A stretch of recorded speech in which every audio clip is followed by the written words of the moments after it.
ciudad del norte yo me fui a trabajar. Mi vida la dejé entre Ceuta y Gibraltar. Soy una raya en el mar, fantasma en la ciudad. Mi vida va prohibida, dice la autoridad. Solo voy con mi pena, sola va mi condena. Correré mi destino por no llevar papel, perdido en el corazón de la grande Babilón.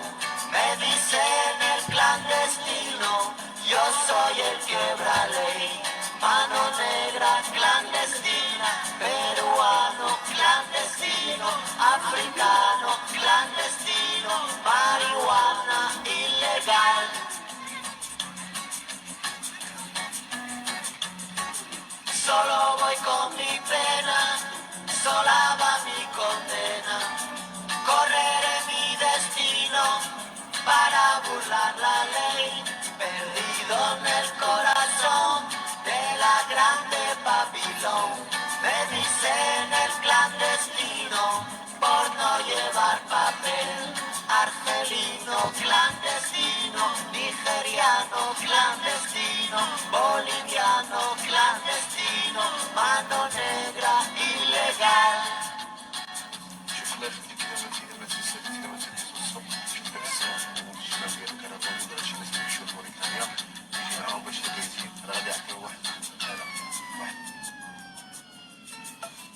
Muy buenas noches, ¿cómo están? Estamos en el Obrador. Buenas noches. Buenas noches para todos y todas. A Natalia la agarramos con el papel higiénico en la nariz.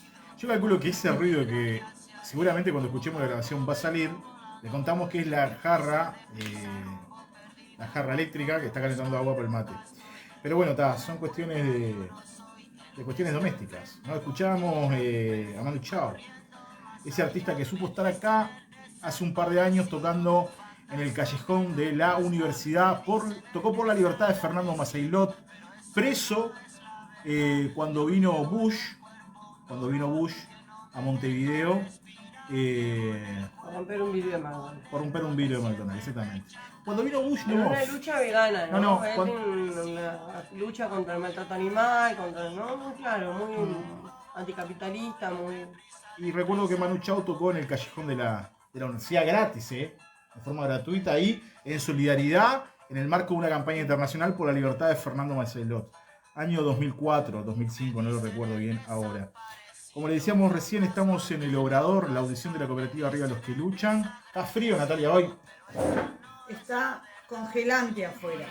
Congelante. Congelante. Bien, vamos a mandar un saludo a Sofía, compañera que nos estuvo acompañando el programa pasado, que iba a venir hoy, pero le surgieron algunos inconvenientes y no pudo venir. Saludamos también a Gastón, compañero que estuvo presente en el programa anterior, que calculamos que debe estar estudiando.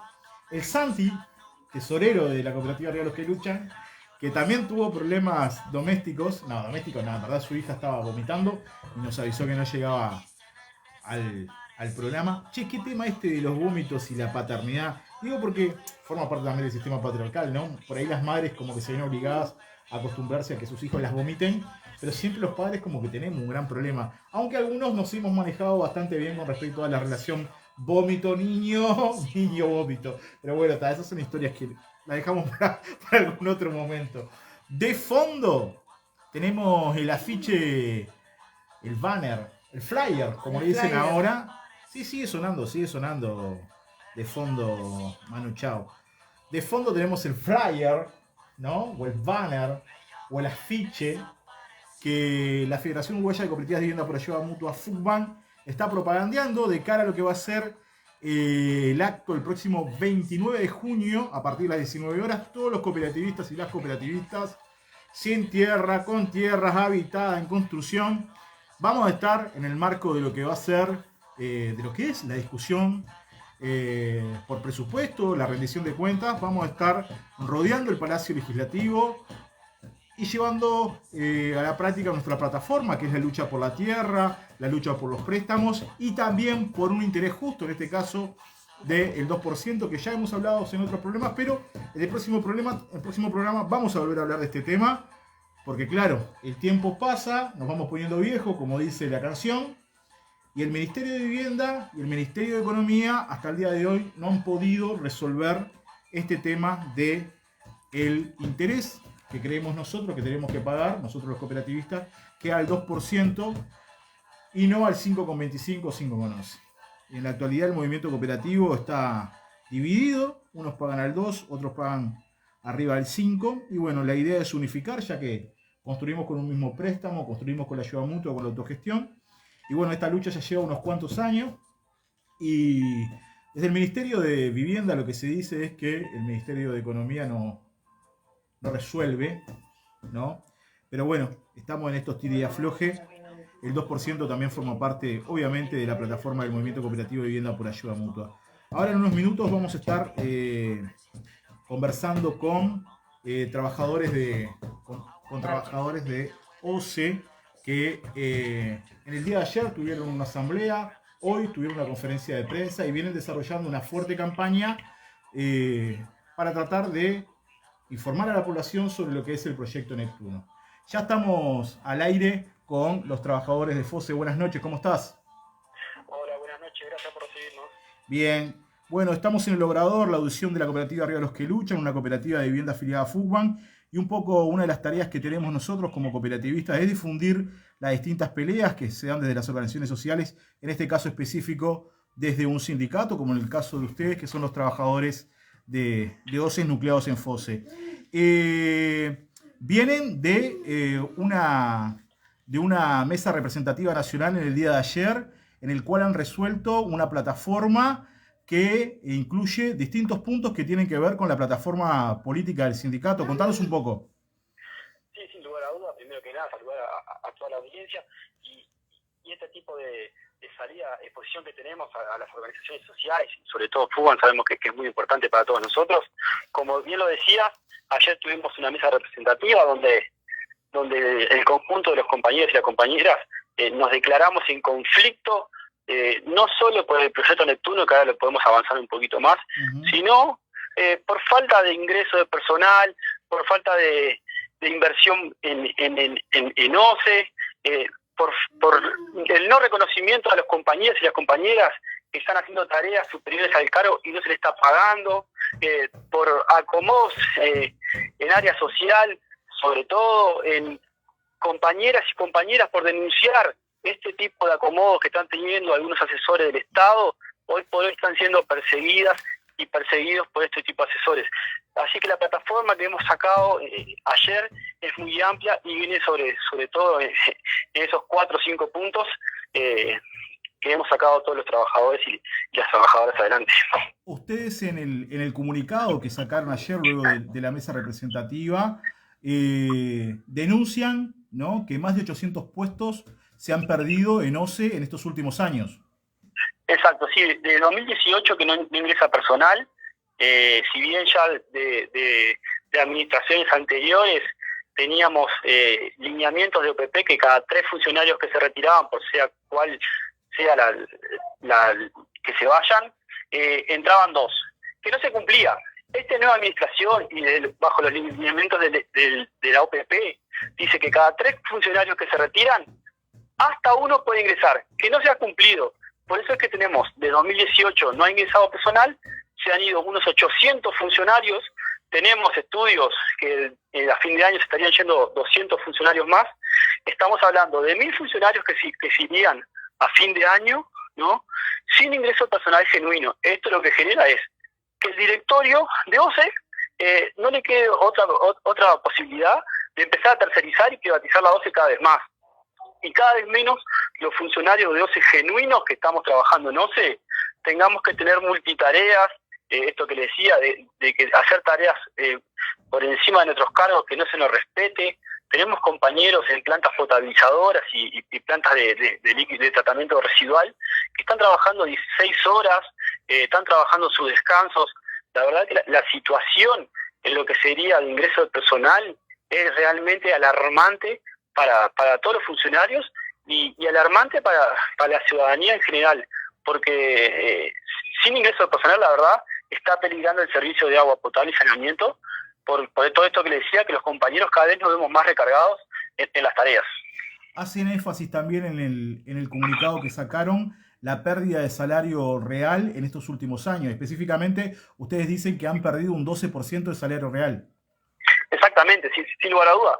Todos hemos perdido salario real y la adquisición de compra que tenemos todos, y si bien los documentos que tenemos y los aumentos que nos han dado son a cuenta de perspectiva de recuperar hacia adelante, cuando sacamos las cuentas y pasamos en limpio, tenemos un 12% de pérdida real, ¿no?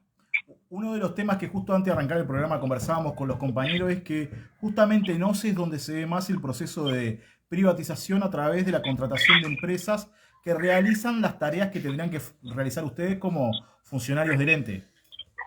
Claro, sí, sin lugar a duda. Ya en las administraciones anteriores, todo lo que es el toma-consumo de Montevideo se vio privatizado. No solo el personal, sino todo, la logística, el software, el Estado se lo dio a mano de privado.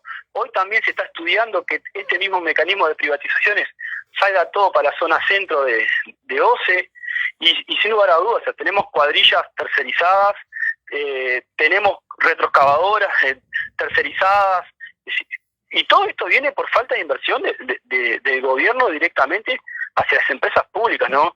Que es una clara señal de que sin invertir en personal genuino y en OCE, no les queda otra que tercerizar para favorecer a algunos pocos, ¿no? A los famosos mayadoros, porque si bien nos dicen que esto es un ahorro al Estado por el sueldo que se le paga a los funcionarios tercerizados, es totalmente mentira esto, porque si un funcionario tercerizado se le está pagando alrededor de 28, 30 mil pesos, a la empresa se le está pagando por funcionario unos 80 mil pesos.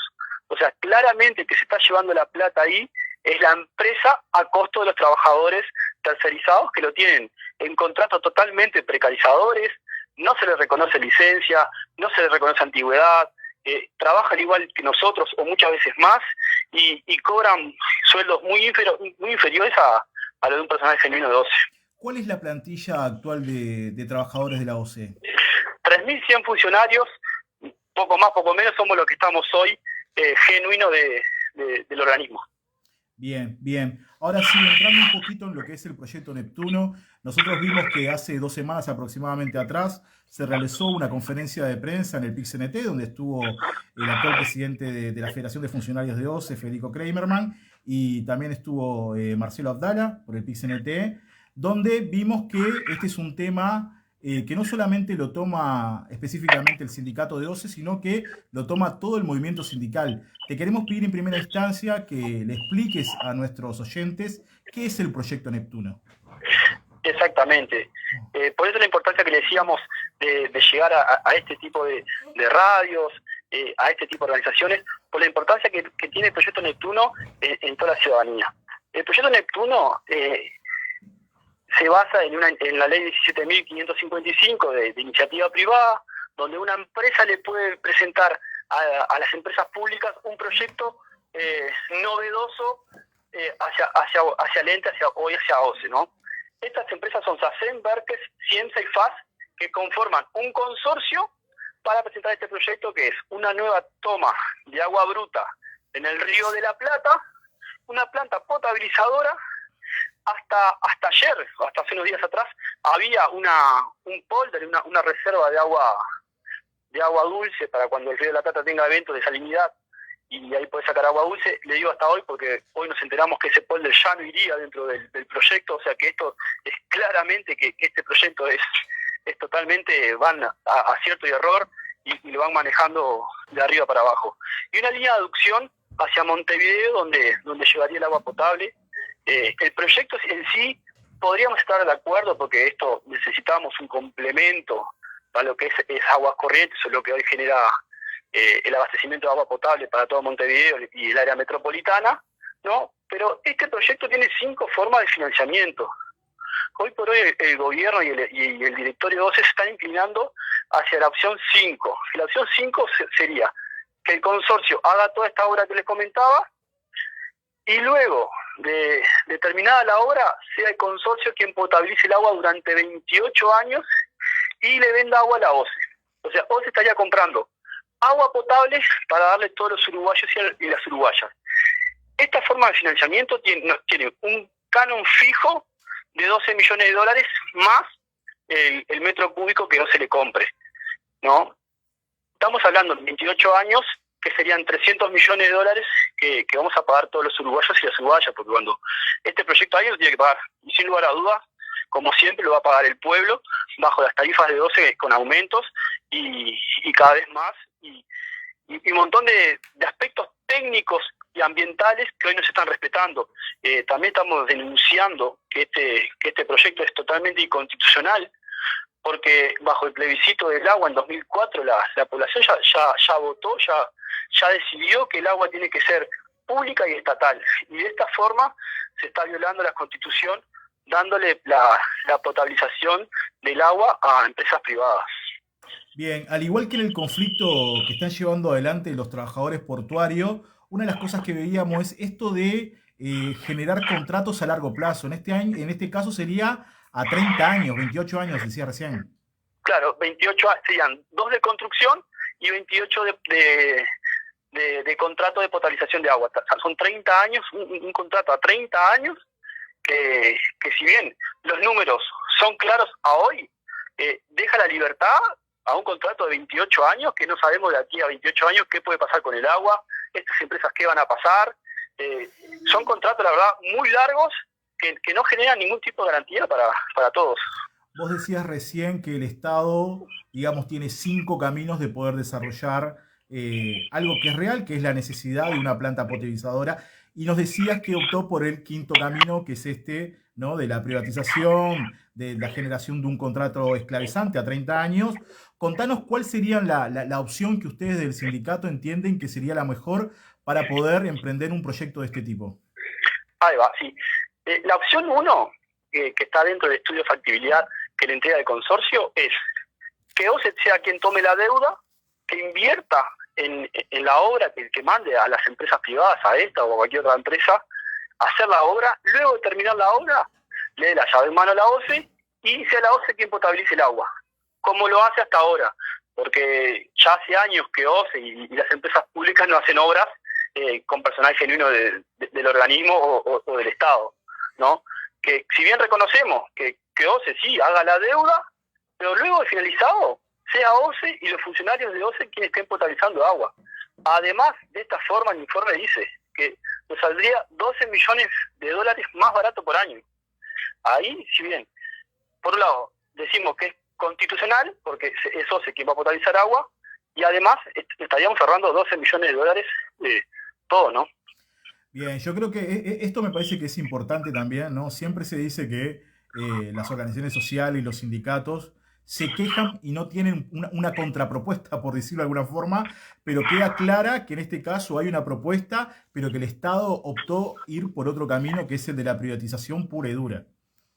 Claro, sin lugar a duda. O sea, el ministro nos ha dicho últimamente, o hoy específicamente, que es como una forma de garantía que sea el consorcio privado quien tome la deuda, porque si esto fracasa, es el consorcio quien invierte, quien va a perder plata.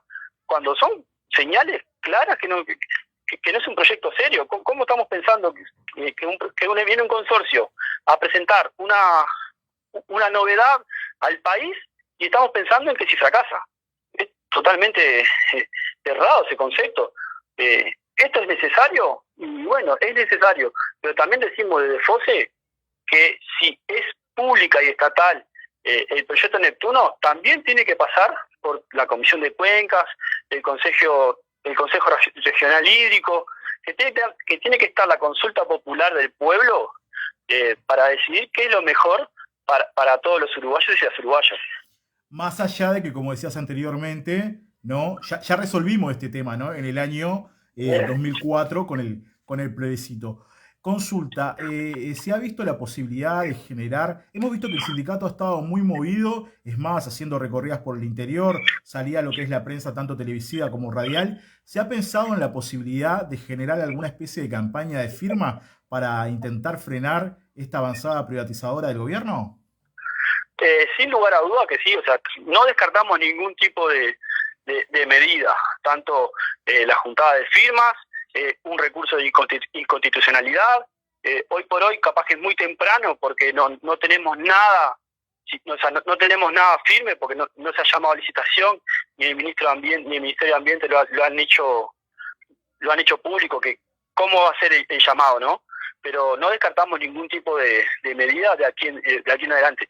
Si bien ayer en la mesa representativa los compañeros y las compañeras decidimos que el proyecto de Neptuno avanzar de la forma más privatizadora, las medidas que se van a tomar va a ser ocupar la planta de aguas corrientes, movilizarnos y estar en asamblea permanente hasta tener una solución. Bien, han resuelto en estas últimas horas también solicitarle una reunión al presidente de la República por este tema y otros que tienen que ver con la plataforma gremial. Sí. Estamos haciendo tanto con el presidente, con el ministro Peña de Ambiente. Al ministro Peña le hemos hecho solicitud de reuniones y en ningún caso no ha respondido.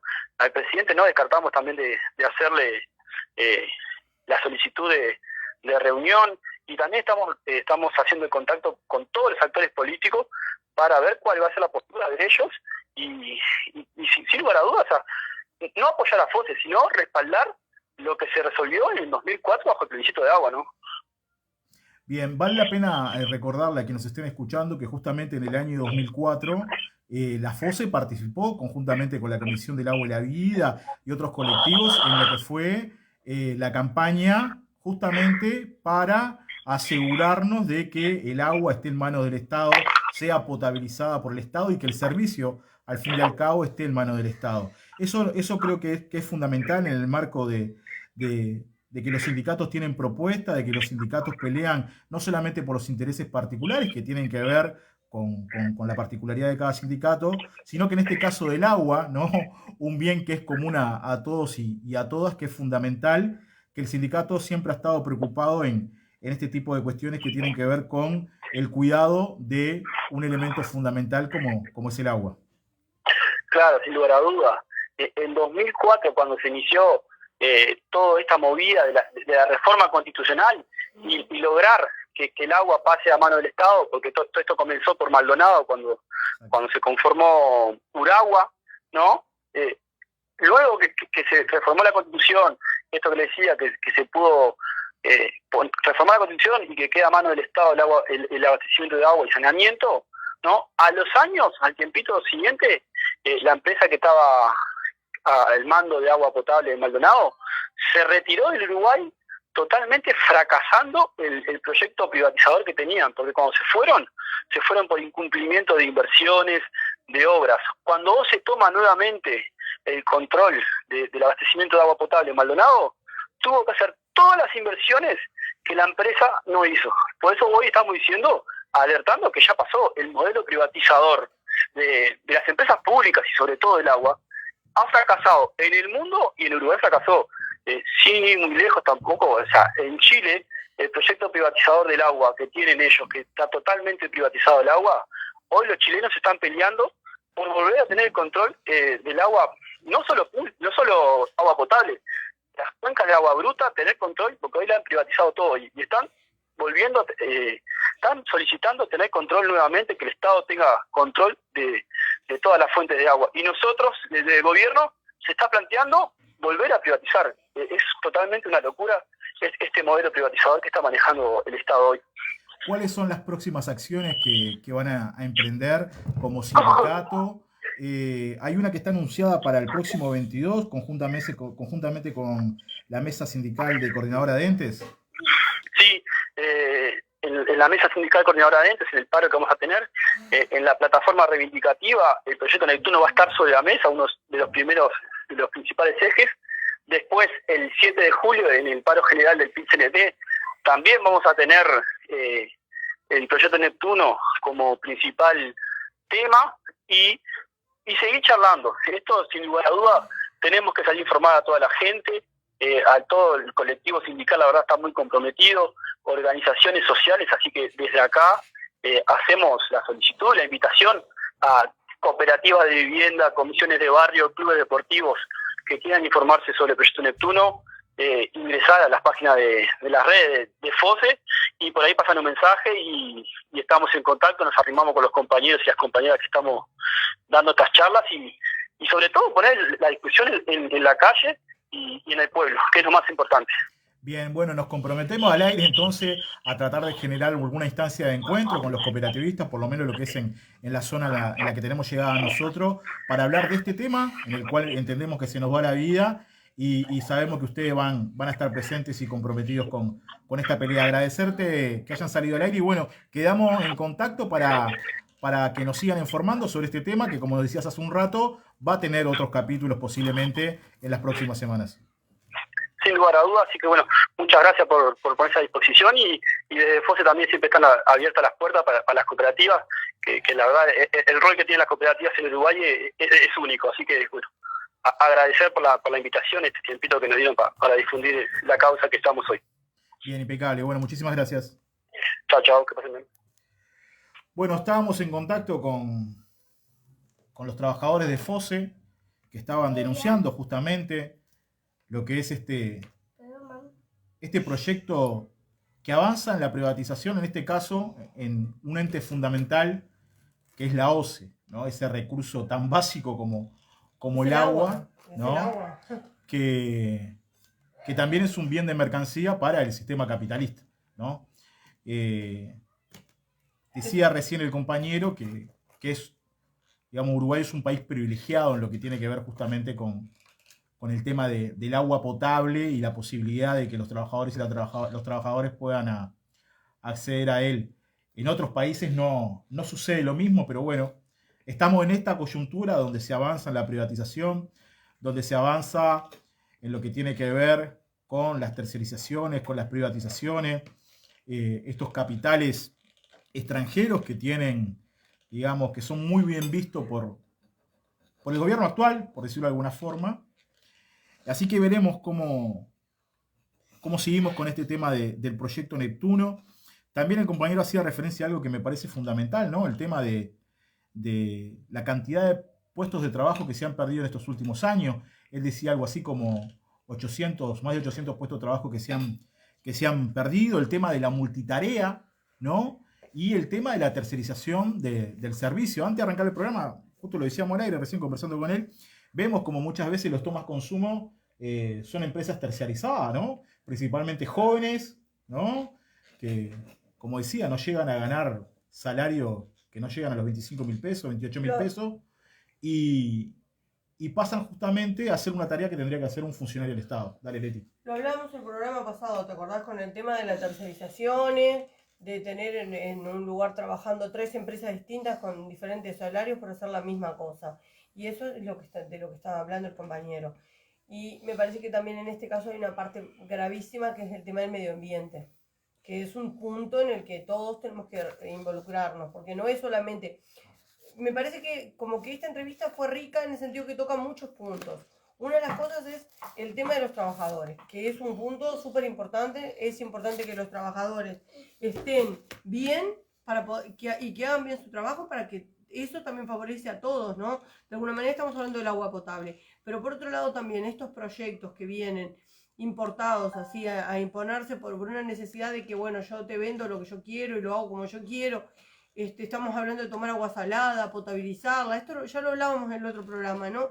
Es como, más allá de que él me parece que estableció bien todo el tema de los costos y el sinsentido de gastar más en determinadas cosas, pero más allá de eso también es, ¿dónde está el impacto ambiental? Los estudios reales donde dicen que inundar una zona, qué consecuencias tiene, que tomar el agua de un río o que es mejor directamente buscar otro lugar de donde se saca del arroyo o hacer los arreglos que hay que hacer en lo que ya tiene montado OCE, porque de hecho ya tiene algo montado. Y yo estaba leyendo por ahí en un documento que hicieron ellos mismos, ¿no? Los funcionarios de OCE, planteando de la falta de mantención de las cañerías, entonces yo digo, ¿por qué no primero invertir en lo que ya tenemos para luego ver qué es lo que realmente se necesita, ¿no? Me parece que es el cuidado del medio ambiente es una cosa en la que todos tenemos que involucrarnos, y el agua potable es de base, más allá que hay muchos países que no la tienen, y eso es cierto.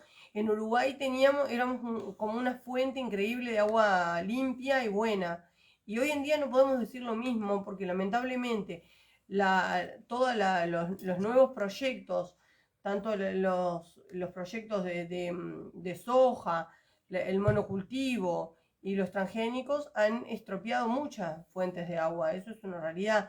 Pero más allá de eso, es necesario entonces cuidar las reservas naturales que tenemos e intentar de recuperarla. Entonces, justamente, mandar a empresas privadas que lo que están buscando es mejores costos, mejores ganancias, no es lo mejor que podemos hacer, es justamente lo contrario. Por eso me parece que era importante que quedara todo en manos de lo público, para que llegue el agua a todo el mundo y potable, ¿no?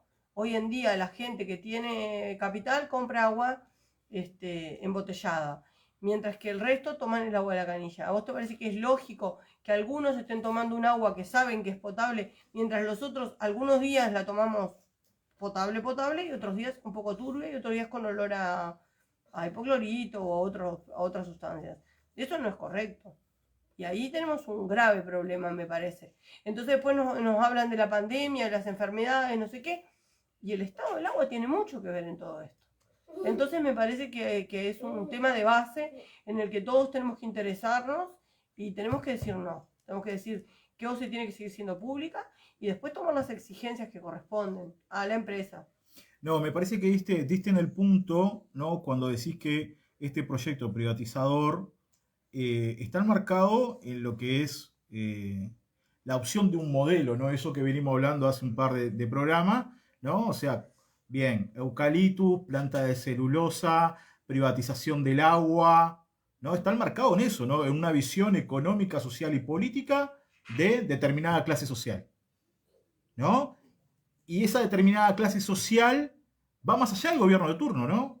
Porque tanto el progresismo, ¿no?, como el gobierno multicolor, el mayor o el menor grado, justamente han seguido en esta línea. Y esos son los temas que tenemos que, me parece, denunciar o empezar a denunciar como colectivo, ¿no? En el sentido de que no es casualidad que este gobierno haya optado por este camino, sino que lo que está haciendo es profundizando lo que vienen haciendo los gobiernos anteriores, ¿no? O sea, forma parte también de un modelo, de una visión, ¿no?, de país, de determinada clase social que hoy por hoy gobierna.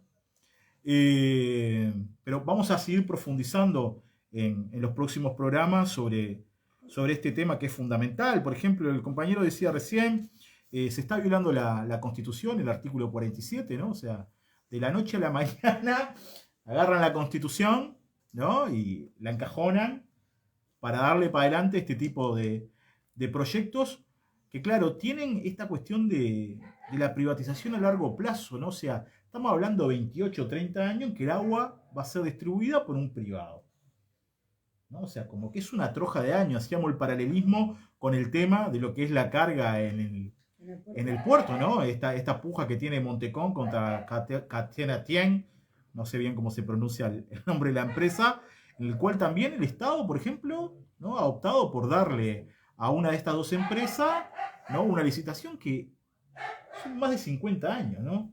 Es un disparate.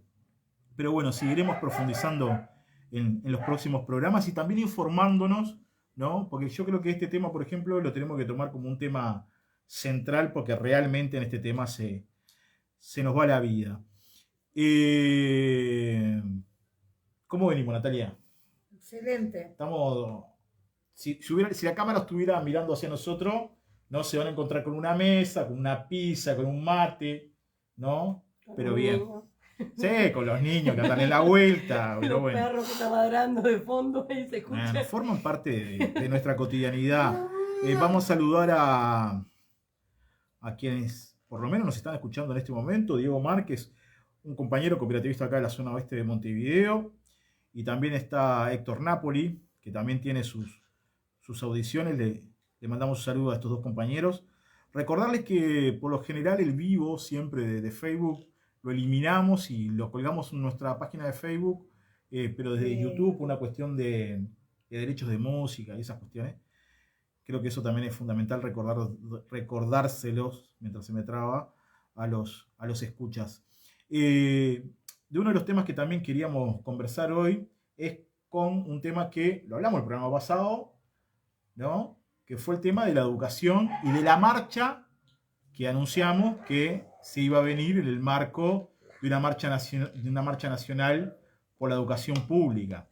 Claro, el viernes pasado, cuando estábamos haciendo el programa, no nos dimos cuenta que la Federación Uruguaya Cooperativa, por llevar mucho, iba a decir, la Federación Uruguaya de Magisterio, la FUN, había sacado un comunicado, ¿no?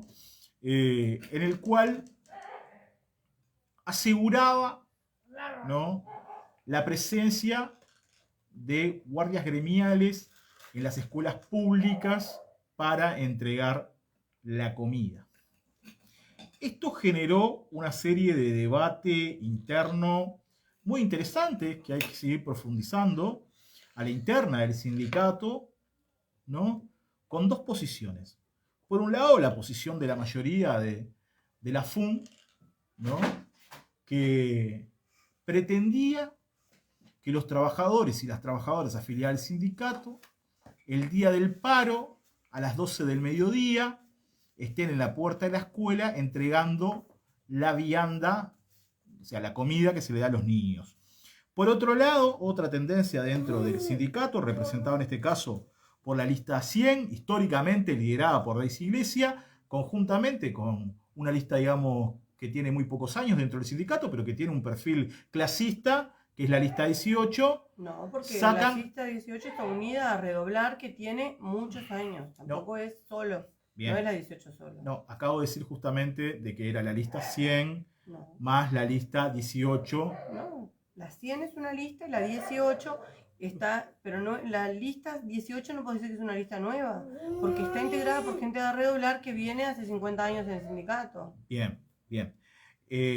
Sacaron un comunicado justamente haciéndole una crítica a la visión mayoritaria del sindicato. Contanos un poco en qué hacían hincapié los compañeros que sacaron este comunicado. Bueno, los puntos son varios, ¿no? Una de las cosas es cuál es el rol del docente. Más allá de que uno, como persona, cuando un niño tiene hambre o tiene frío, trate de buscar soluciones, otra cosa es que tu rol sea ser el que les da de comer. De hecho, los sábados y domingos los maestros no vamos a la escuela a dar de comer, los feriados no vamos a la escuela a dar de comer, y hace poco tiempo este gobierno decidió poner una TD así de la nada porque quería discutir el cambio de currícula, y ese día tampoco hubo comida. Es decir, que la necesidad alimenticia, si bien nosotros entendemos que existe y vemos las carencias que tienen presentando los chiquilines y la necesidad de alimentación, entendemos que no es el alimento escolar que se está brindando, y además, que es una de las cosas que los maestros más cantaban, por ejemplo, en la movilización, es 31 pesos con 5 lo que se está brindando para el almuerzo a un niño en el comedor, que es ínfimo. Si un padre va a alimentar a un niño con eso, no lo puede hacer. Entonces decíamos, la política de comedor debería de modificarse para que realmente fuera un apoyo y una buena alimentación para los niños. Eso es por un lado. Y por otro lado, no es que el paro docente modificó la alimentación infantil. Cuando además en turismo habían sacado una cosa en la que ellos decían que para las vacaciones de turismo se daban tickets, pero luego no se iban a dar más. Bueno, ahora están viendo qué sistema van a aplicar en julio, porque se dieron cuenta que luego de que del sistema de viandas que se aplicó para un día de paro, para vacaciones de julio se va a brindar comida. O sea que el único beneficio sería que ahora en vacaciones de julio los chicos también van a recibir comida, que seguramente sea repartida por los maestros, ¿no? Porque como están a suelto los maestros, es posible que vayan a trabajar. Pero el día de paro es otra cosa. No es un día de asueto, es un día de paro. Y es un día de lucha. Y era un día de lucha por la educación, por todo, por los comedores, pero también por el presupuesto para los materiales en la educación. Este año hubo que pedirle todo a los padres. Nada está brindando. Los recortes son tan grandes que no hay ni materiales para mantener la higiene de la escuela, no hay personal para limpiar las escuelas. Entonces yo creo que es importante que los escuchas, los padres, los cooperativistas, todo el mundo sepa que en realidad en este momento las luchas por presupuesto educativo no solamente están hablando del salario docente, que también es importante, porque un maestro que trabaja 4 horas no es lo mismo que un maestro que trabaja doble o triple turno. Eso es una realidad.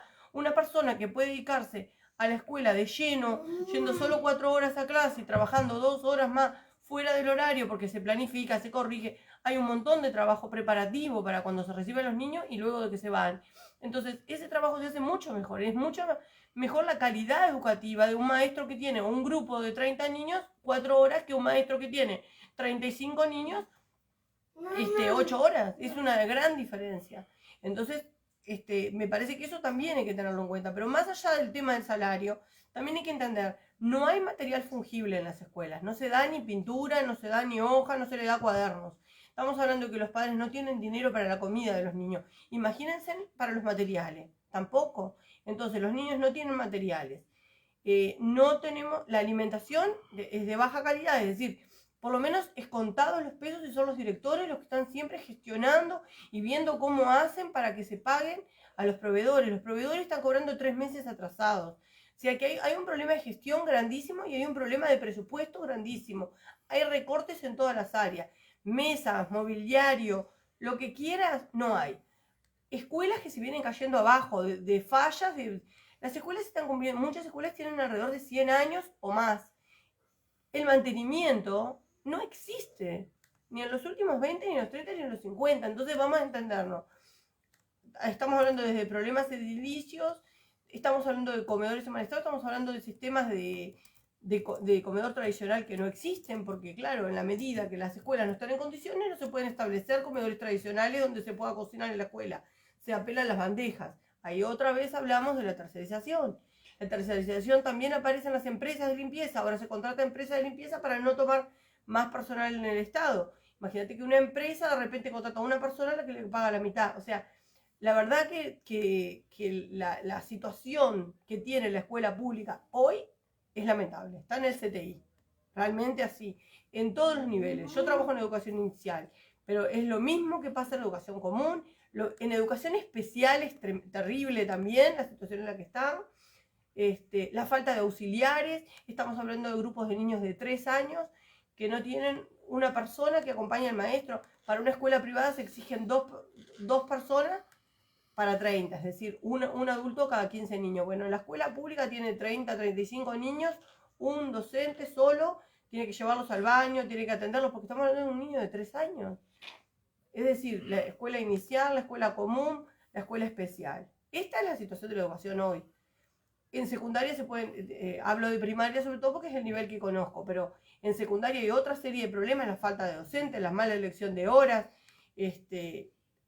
los chiquilines después no tienen profesores, claro, ¿cómo van los profesores? Y las condiciones en las que se va a trabajar son condiciones como para no es necesario elegir un cargo para trabajar de esta manera. No, y pasó algo también que es un hecho verdaderamente grave, que es que los trabajadores, un conjunto de trabajadores, le aplicaron la LUC, la Ley de Urgente Consideración, a otros trabajadores. O sea, la actual secretaria general del PIC-CNT, Elvia Pereira, histórica integrante de la lista 27, presidenta de la Federación Uruguaya de Magisterio durante muchos años, que en la actualidad, repito, es secretaria general del PIC-CNT, reglamentó el derecho a huelga dentro de su sindicato. O sea, lo que históricamente intentaron hacer, ¿no?, los gobiernos cada vez que los trabajadores de la educación se movilizaban, recordemos el decreto de esencialidad en el gobierno progresista, lo que no hizo este gobierno en la práctica, lo hizo el propio sindicato.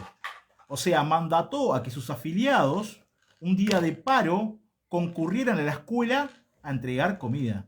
Más allá de todo esto que vos estabas diciendo, que obviamente tenés toda la razón del mundo y hay que amplificarlo, acá el hecho político me parece más importante y más grave, es que el sindicato llevó adelante una medida que históricamente se la hemos criticado a los gobiernos de turno cuando decretan como esencial un servicio.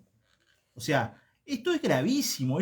No sé si es la primera vez, responsabilidad mía no haber estudiado el tema en profundidad, pero digamos que en estos últimos años es la primera vez que un sindicato, en el marco de un paro general de 24 horas de todos los gremios de la educación, saca un comunicado diciendo, bien, es paro, pero tienen que ir a la escuela para encargarse de darle la comida a los niños. Que no es obligación de los maestros, porque para eso hay un ministerio. De hecho, los trabajadores de la educación decían, ¿no? Está el MIDES, ¿no? Este derecho esencial, que es el derecho que tenemos las personas a comer, en este caso los niños y los adolescentes, no lo tenemos que hacer nosotros. Mira, en el gobierno anterior todos sabemos que hubo un decreto de esencialidad que fue en el conflicto que fue en el 2015. La forma de presión para que los maestros fueran a la escuela, ahí había habido 3 o 4 días seguidos de paro, fue decretar la esencialidad. A lo cual la reacción fue la contraria. Se siguió de paro, se salió a la calle, se movilizaron y obviamente quedó en claro que era un derecho el paro y no se podía haber propuesto la esencialidad en un gremio que jamás se le había decretado la esencialidad. En este caso ellos fundamentaron el tema de la comida. Los únicos que cayeron en esto fue realmente la federación. La federación cometió un error gravísimo. Mandatar a la gente, al final se resolvió con las escuelas que permanecen abiertas, con las escuelas que no hacen paro. Como siempre hay en todos los sindicatos algún grupo de gente que no cumple con las medidas sindicales. La mayoría son gente que ha venido del interior. Este año vino muchísima gente del interior a instalarse en Montevideo y vienen todavía con otras formas de entender la educación, con otras reglas, y no han entendido el tema sobre todo de cómo funciona el sindicato y más en Montevideo. Entonces hubo muchas escuelas que tenían la escuela con el comedor abierto, entonces se le entregaba las viandas a esas escuelas y los padres tienen que ir a esas escuelas a buscar las viandas. O sea que lo resolvieron por ahí. Pero de todas maneras es grave. Porque estamos entonces avalando que toda esa gente que en realidad carnerió, porque hay que ponerle el nombre que le corresponde, que fue en contra de los compañeros que estábamos en la caravana y en la marcha y estábamos protestando y luchando en la calle, toda esa gente que estuvo en contra de eso porque estuvo en la escuela trabajando, fue la que repartió viandas. Entonces al final tenemos que decir, la guardia gremial. No, eso no fue una guardia gremial. Error, no fue una guardia gremial. Fue ir en contra de los intereses del sindicato, ir en contra de todo lo que yo estaba explicando hoy. Yo creo que por eso tiene como dos partes esta discusión. Una era la importancia del paro, la movilización que están haciendo los maestros y todos los docentes, porque no fueron solo los maestros, eran todas las ramas de la enseñanza, de acuerdo en que estamos en el CTI de la educación. Y por otro lado, la gente que como siempre, porque no puedo tener un descuento, porque no... Vamos, todos somos trabajadores, a todos nos duelen los descuentos. Pero la gente que con ese discurso de no puedo tener ni un descuento más, fue a trabajar. Entonces, actuando de un interés totalmente egoísta. Y en este caso sostenido por un gremio que le dice, bueno, compañeros, ya que ustedes van a trabajar, son nuestra guardia gremial. No, no fueron nuestra guardia gremial. Eso es muy grave, sostenerlo de esa manera. Esa gente lo que hizo fue ir en contra del interés de los trabajadores. Fue abrir la escuela, entregar viandas, atender a 3 niños, porque además tenemos en realidad en un pueblo uruguayo acostumbrado a que el día de paro no se va a la escuela.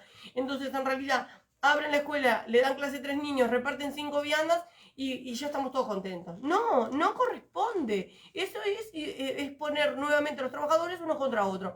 Y realmente la lista 27, que fue la que sostuvo esto, se equivocó. Y se equivocó feo, me parece. Se equivocó feo y yo espero que lo hayan entendido. Porque este tipo de cosas no nos pueden seguir pasando. Es dividir al sindicato.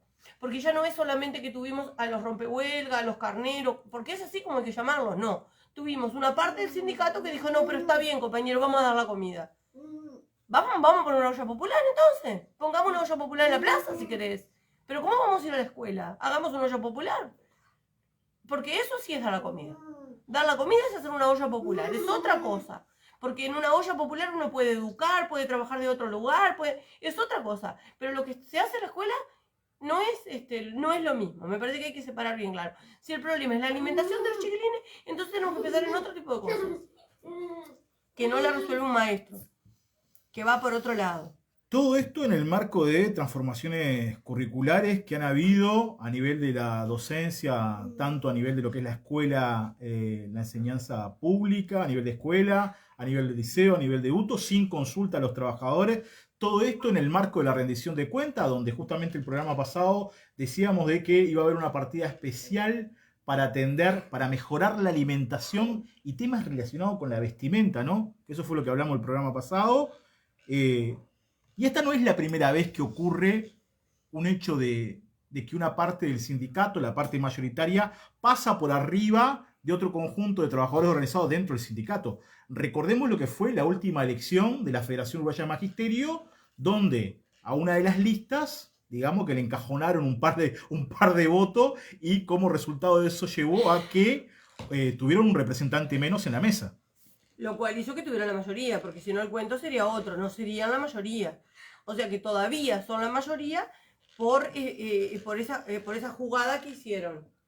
Que en realidad fue esconder un acta, ¿no? La de un departamento. Es un hecho gravísimo, ¿no? Eso sí nunca había sucedido. Yo creo que también hubieron, No, ya está. que este tema movió mucho el sindicato, escuchábamos hace unos días atrás, y también leíamos la declaración de la Asociación de Maestros de Rivera, que son trabajadores dentro del PCNT, que están afiliados a la FUN, que son maestros y maestras, ¿no? Tildando de amarillos, así, de frente, ¿no? A Elvia Pereira y compañía, o sea, compañía es la lista 27 más la 3, a raíz de este atropello contra el resto de los trabajadores que están afiliados al mismo sindicato.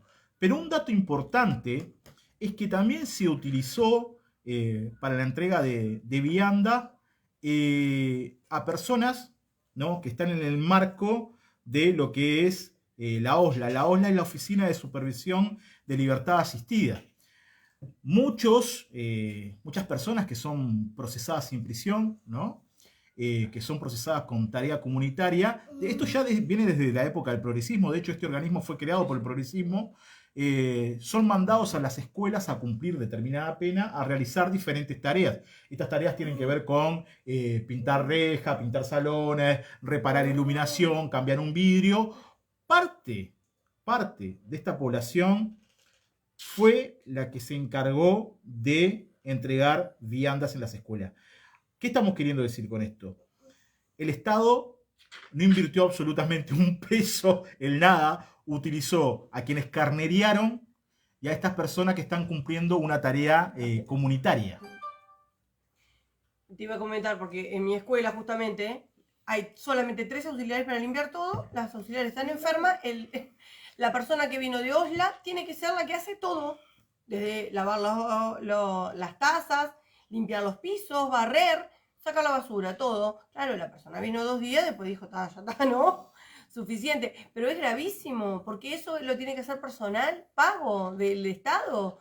No es que no queremos engrosar, entonces nadie limpia ahora. Porque esto de no engrosar el Estado, ¿en qué está cayendo? No se contratan maestros, no se contratan limpiadores, no se contrata. Entonces, en realidad, porque no es que estamos hablando de ñoquis, estamos hablando de personal que es necesario para que la vida de la escuela funcione. Una escuela que no tenga una persona que limpie los baños no puede funcionar. Es un despropósito tener a alguien de OSLA limpiando el baño. Los maestros tienen que servir la leche, preparar la comida, servir todo, y decir que ahora está este sistema de que llaman plan de emergencia y te traen yogur. Si no, tenés que hacer la leche, además. Son tareas que llevan tiempo. ¿Cómo atendés a 30 niños? ¿Le das la comida? En el medio, aparte de un post-pandemia, ¿no? Que implica que la higiene tiene que ser súper importante, más con niños, con el tema del lavado de manos, con el saber desinfectar y todo eso, en una persona que esté realmente como con otro motivo allí, ¿no? El de higienizar la escuela. Yo quería volver un punto al tema que para mí es principal, que es el tema de la reglamentación del derecho a huelga, que llevó adelante el propio sindicato en el marco de lo que ha sido una campaña. Recordemos que el expresidente Mujica mandó a los trabajadores de la educación a tomar mate abajo del árbol. No sé si ustedes se acuerdan, ¿no? Pero decíamos, en el marco de lo que la pelea por salario, en el marco de lo que es la pelea porque haya más docente, en el marco de lo que es la pelea porque haya más funcionarios en las escuelas, haciendo justamente este tipo de servicio que veníamos hablando recién, y en el marco de lo que es la rendición de cuentas, en el cual apenas se pudo rescatar presupuesto para comedor, ¿no? O sea, hoy por hoy, desde la visión de este gobierno, el rol que tiene la escuela como fundamental es darle de comer a los niños y a las niñas que concurren a la escuela pública. Eso te va junto con el tema del cambio de la currícula, ¿no? La importancia está en que sean competentes, en que logren algo en el correr de la vida, ya no enseñamos nada, no importan los contenidos, no importa. Entonces me parece que es, y además todo esto soslayado y escondido, ¿no? No es que los maestros están discutiendo cuál va a ser el cambio curricular, ni siquiera tienen conocimiento de lo que se está haciendo. Es decir, todo esto se hace desde los técnicos y le dan a la gente que tenga que aplicar, meros aplicadores pasan a ser los docentes. Realmente es una cosa muy triste, cuando la historia de la escuela uruguaya habla de otra cosa, ¿no? Habla de maestros comprometidos, habla de gente que ha desarrollado currículum, el último programa fue generado por maestros. Uno puede encontrar errores y aciertos como en todo, pero más allá de eso hay un trabajo serio atrás de las cosas, que no es lo que está viendo ahora. Bien, veremos entonces en qué queda toda esta interna sindical del sindicato de maestros, que yo creo que se va a profundizar. Este conflicto en la interna del sindicato se debe profundizar.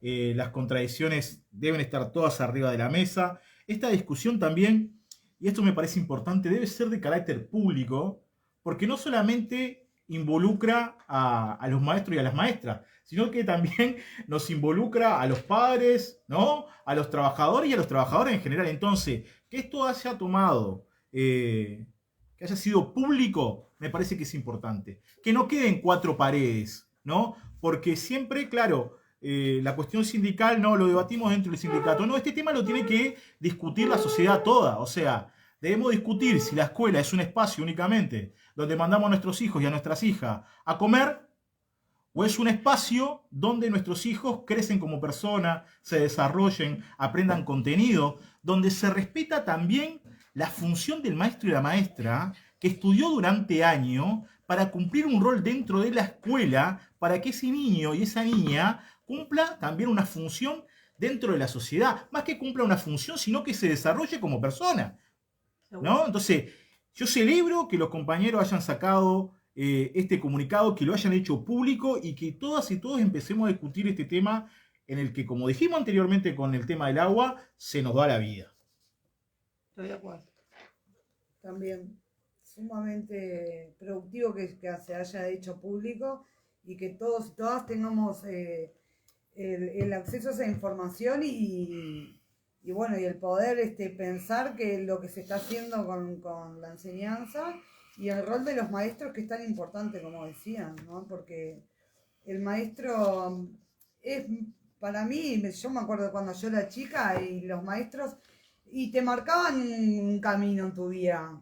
Casi siempre, todos tenemos esa maestra que recordamos, que nos enseñó en cada etapa, porque vas pasando de años y tenés una etapa diferente cada año, y siempre te marcan el camino, siempre tenés esos aprendizajes que recordás de la maestra, y los maestros están para eso, y está bueno que los proyectos de educación sean hechos por ellos, porque son ellos los que nos enseñan y saben cómo hacer que nosotros aprendamos ese programa o el contenido que hay que enseñar. Una de las cuestiones que creo que es fundamental también rescatar y repetir es quien se forma en la educación privada, ¿no? Lo dice en forma muy bajita. ¿Qué estoy queriendo decir? Quienes se forman en la educación pública son orgullosos de haberse formado en la educación pública, ¿no? Entonces, este me parece que es un elemento también fundamental, que no pasa en el resto de los países de América Latina, donde el proceso de privatización, en lo que tiene que ver con la formación docente, está hasta bien visto, ¿no? Nosotros mismos tenemos compañeros y compañeras que vienen de otros países justamente por una cuestión económica a estudiar una carrera acá. Pero a mí me parece que es importantísimo, ¿no?, reivindicar la educación pública, la formación docente en sus distintos ámbitos, ¿no?, desde el Estado y en la cuestión pública, ¿no? O sea, como el que se recibe en la educación privada de profesor, como que duda si lo pone como en su primer escalón de su currículum. Sin embargo, el que se recibe de maestro, de profesor, el que va a la universidad, ¿no?, lo dice con orgullo. Y eso me parece que es importante. El título que te brinda hoy por hoy, el título de maestro, es un título de maestro para todo el país, para todo el Uruguay. el título de profesor es el título de profesor y el título universitario vale lo que vale la Universidad de la República, y eso todos lo tenemos claro. Cuando uno ya se formó, desde que se han puesto de moda, ¿no?, las universidades privadas, ahora hay algunas que tienen su peso, pero yo recuerdo cuando recién surgieron, era una vergüenza, era como que capaz que no eras tan bueno, capaz que no, por eso te formaste en la privada. Ahora de repente hay algunas que, bueno, que ya se han ganado como su lugarcito, pero sabemos que la Universidad de la República sigue marcando la cancha, porque uno sabe los profesionales que de ahí egresan, es una realidad. Pero bien, veremos entonces en próximas semanas cómo sigue este debate, tanto a la interna sindical como en el resto de las organizaciones sociales, y seguiremos viendo para dónde va esta cuestión. Para el próximo programa, para seguir profundizando sobre este tema y otros temas, vamos a hacer el contacto con la gente de la Asociación de Maestros de Rivera, que fueron contundentes, ¿no? Dijeron, esta postura de la lista 27 y de la lista 3 es amarilla. Eso dice mucho. Eso dice mucho. Por eso yo celebro que esta discusión sea pública e intentaremos aportar en nuestras posibilidades de profundizar este debate en forma pública a través de este medio, que es el Obrador, el espacio de una cooperativa de vivienda por ayuda mutua, que en algún momento, hace casi 2 años, la Comisión de Desarrollo dijo, tenemos que tener un espacio radial de intercambio a través de las redes sociales que cumpla como fin discutir en forma pública sobre distintos temas que tienen que ver no solamente con la vivienda, sino con todos los temas que involucren a los trabajadores y a las trabajadoras. Uno de los temas que estaba en nuestra publicidad, que íbamos a tratar hoy, tenía que ver justamente con FUCBAN, con la vivienda, con la rendición de cuentas, un tema que tiene que ver mucho con nosotros. De hecho, estas últimas 2 semanas hemos estado mucho en la federación porque han empezado a haber una serie de encuentros para las cooperativas sin tierra, para las cooperativas habitadas, para la reglamentación 2008, para las cooperativas en obra. Encuentros en el marco de estos reencuentros entre cooperativistas después de lo que fue la pandemia, entre comillas. Arrancábamos el programa justamente diciéndoles que de fondo tenemos la convocatoria a la próxima concentración y acto que va a ser el jueves 29 de junio en el anexo del Palacio Legislativo a partir de las 19 horas.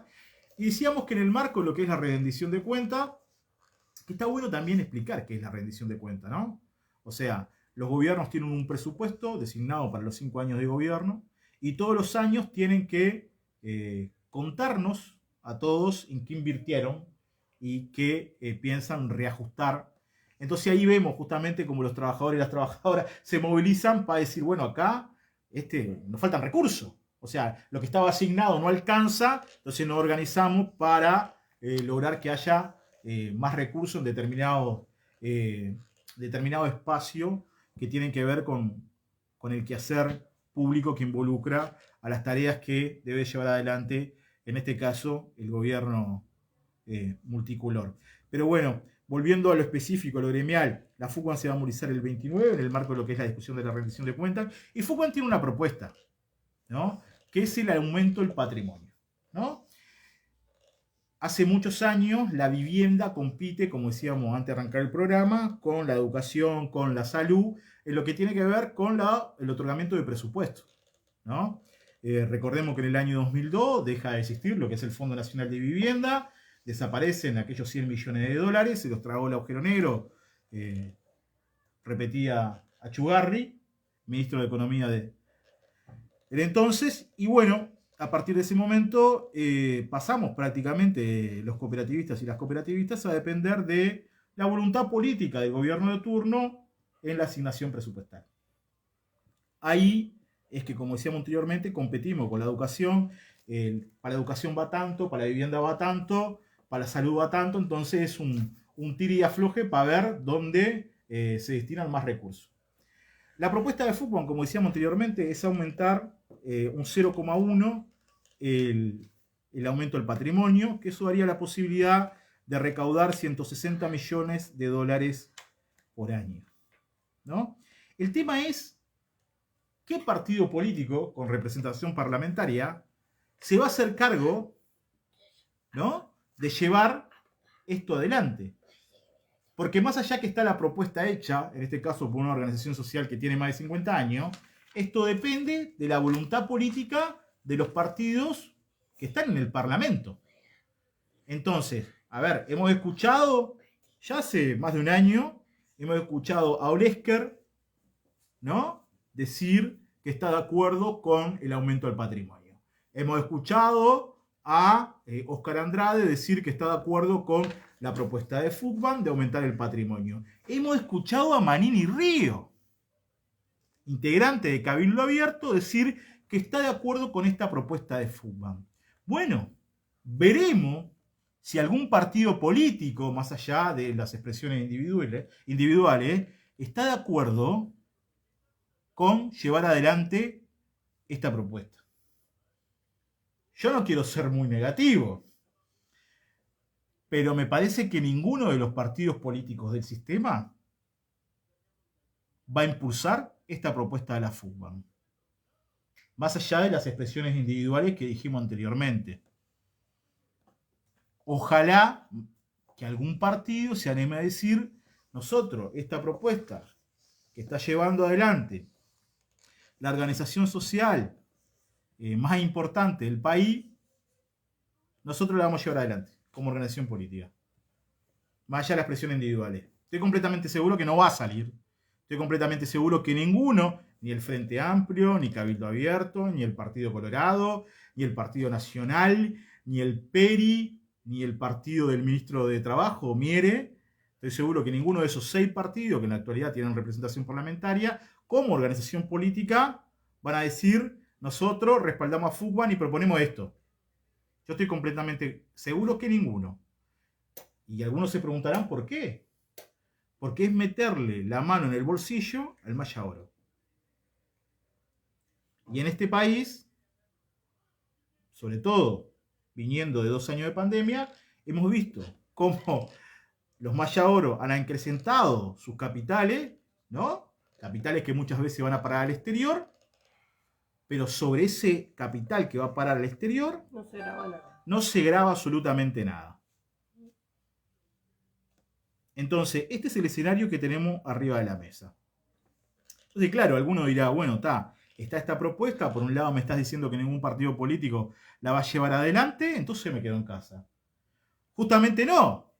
Decimos que con la organización de la gente, con la movilización de la gente, con la organización de los trabajadores y las trabajadoras, es que justamente hay que presionar al sistema político que va es mucho más que el gobierno, ¿no?, que el gobierno de turno, para que justamente se pueda aumentar un 0,1 el aumento del patrimonio y la vivienda pueda tener un presupuesto, ¿no?, más allá de la distribución de presupuesto que se hace para el quinquenio.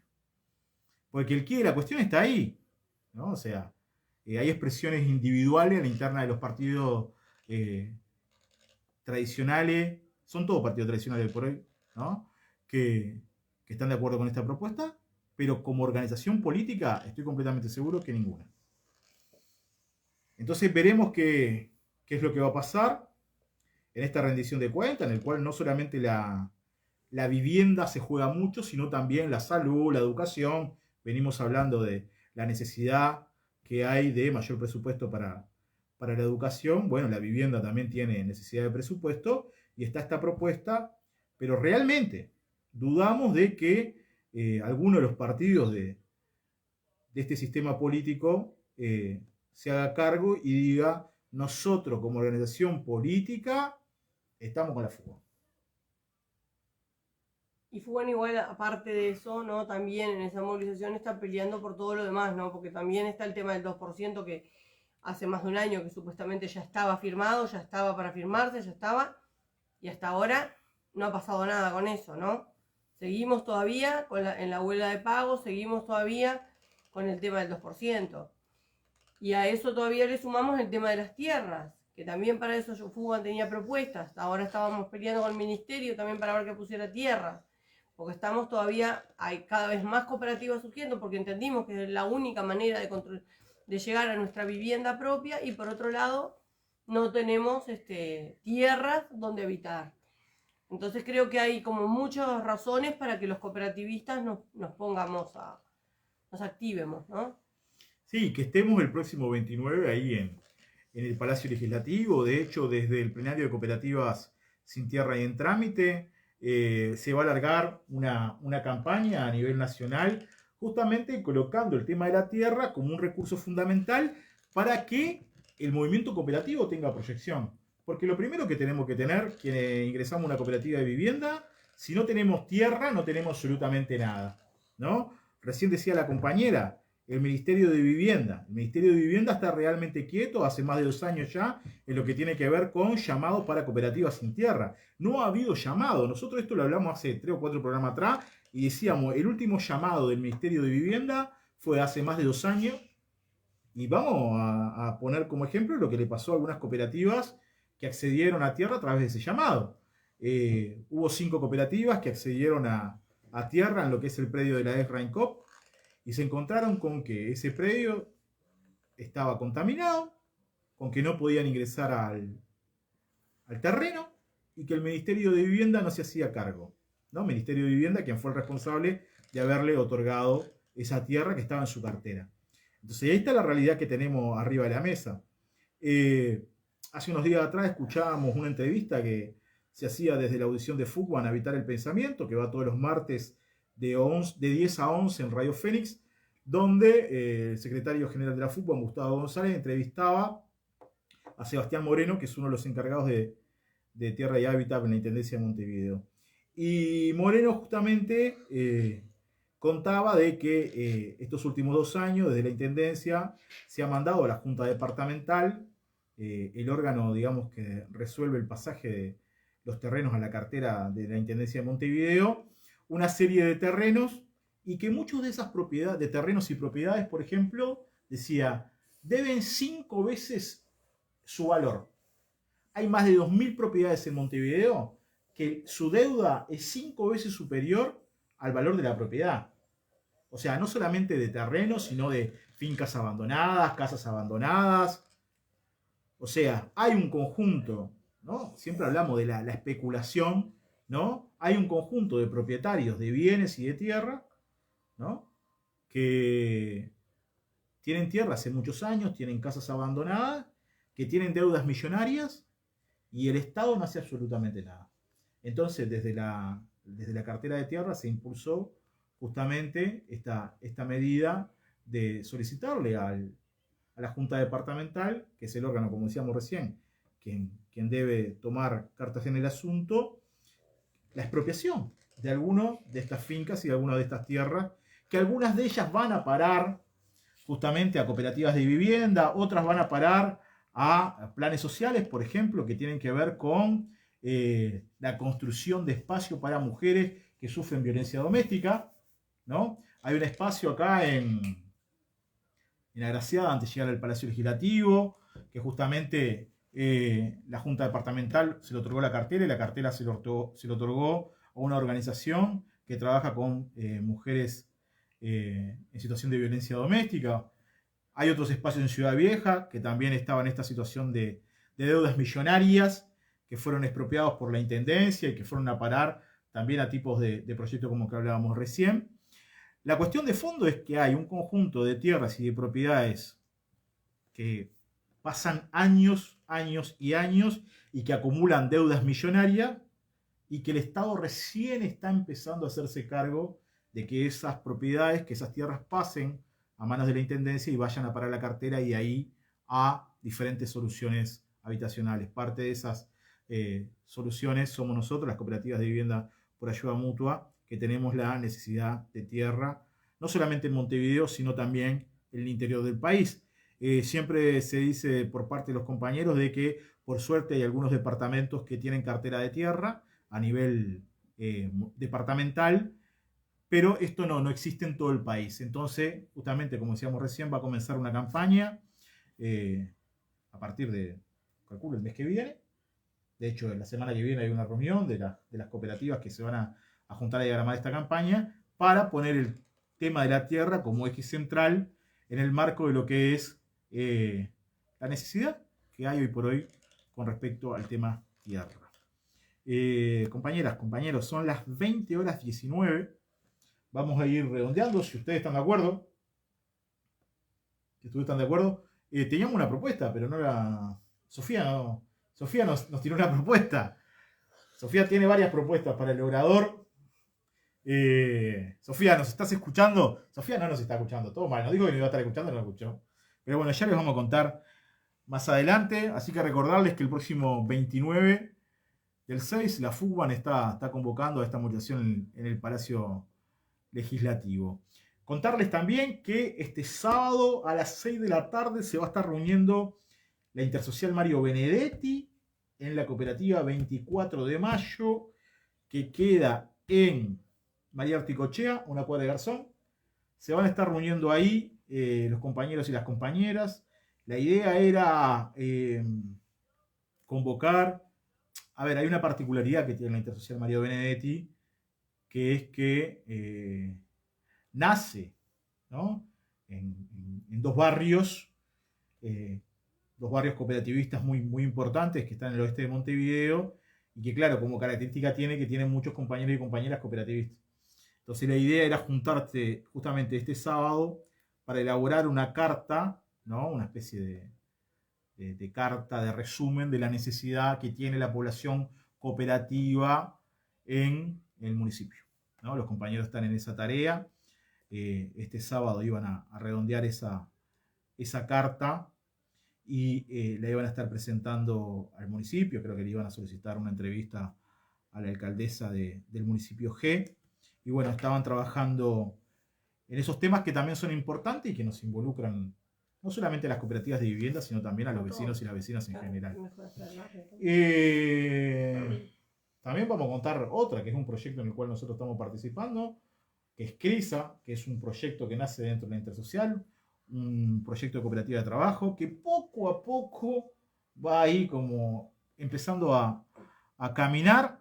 Estuvimos visitando hace, ¿cuánto? La semana pasada. El sábado pasado estuvimos en una planta recicladora, ya que el proyecto de CRISA, que es cooperativa de reciclaje, estuvimos visitando una planta de reciclaje que está... Y servicios ambientales. Estuvimos visitando una planta, como decíamos recién, de reciclaje que está en la zona de Aparicio Saravia, donde estuvimos viendo todo ese proceso de reciclaje, ¿no? O sea, eso que llamamos basura, ¿no? Que esa basura en verdad tiene una proyección desde el punto de vista de lo que es la generación de dinero y de generación de puestos de trabajo impresionante. Y bueno, estuvimos visitando ahí a una cooperativa que hace años viene trabajando con el tema del reciclaje. ¿Qué más le podemos contar? Mañana vamos a estar juntándonos a partir de las 2 de la tarde. Vamos a empezar a hacer propaganda en la zona de cara a lo que va a ser la movilización del 29. Y mañana también tenemos una actividad a las 11 de la mañana en el Parque de los Fogones, que es una charla informativa para personas que estén interesadas en ingresar a una cooperativa de vivienda por ayuda mutua, en este caso la cooperativa Arriba los que Luchan. Antes de irnos, recordarles una cosa. Les pedimos que compartan esta transmisión en sus grupos de WhatsApp, familias, amigos, trabajadores. Le vamos a pedir que se suscriban a nuestro canal de YouTube, que es El Obrador. Y bueno, nos vemos el próximo viernes a partir de las 19 horas. Vamos arriba, nos vemos.